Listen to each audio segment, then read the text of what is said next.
বাড়িতে খালি আমার আব্বা আর মহিলা মানুষ, আমার বই নাই। 6 টাকা খাইতাম আইয়া আমার ঘর থেকে স্টিল ব্যাংকিয়া আমার চিকিৎসার টাকা আমি লইয়া গেছি। আমি দেশবাসীর কাছ থেকে হাত পাইতে বিকতেছে ইয়া টাকা গুনাইছি, টাকা খাইতে পাইছি আমার টাকা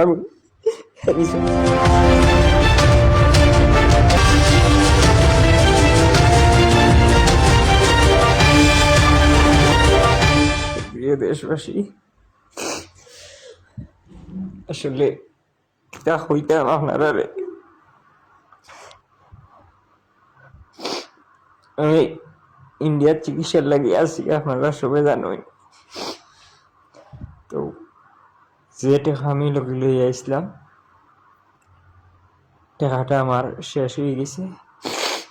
আর আমার আব্বা অ্যাকাউন্টও বাংলাদেশও টাকা তুই আইছেন। তো গত 4 দিন আগে আমার আব্বার দেশে গেছেন, গত সোমবারে টাকা আনার লাগি বাংলাদেশে গিয়া ব্যাংক থেকে টাকা তুলে এনে বাড়িতে থইছেন 4.5 লাখ টাকা।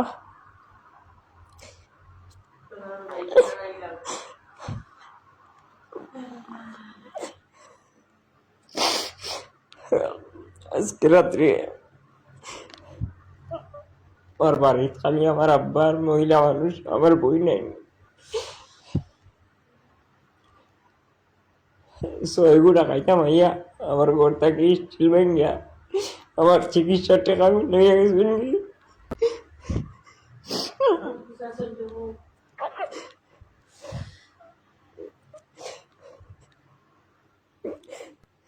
আমি দেশবাসীর কাছ থেকে হাত পাইতে বিকতেছে ইয়া টাকা গুনাইছি, টাকা খাইতে পাইছি আমার টাকা নিশ্চয় আমিও চিকিৎসা করাই মুখি দাদি।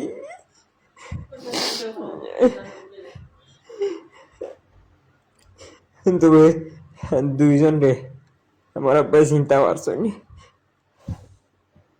আমি আমদার বিশ্বনাথ থানার প্রশাসনের প্রতি অনুরোধ জানাইলাম, আমি অসহায় মানুষের পাশে দাঁড়াইবার লাগি। আমি ক্যান্সার আক্রান্ত একজন রোগী, আমার এত বড় ক্ষতি করছে। আমি আজকে ইন্ডিয়া থেকে বাংলাদেশ হইমু, ইয়া যে টাকায় দুপুরে চিনছেন এই দুপুরের মামলা হাতিমু দিয়া দুপুরের ধরাইমু। আপনারা সবে আমার সহযোগিতা করবা, দয়া ওই ভিডিওটা শেয়ার করে দিবা।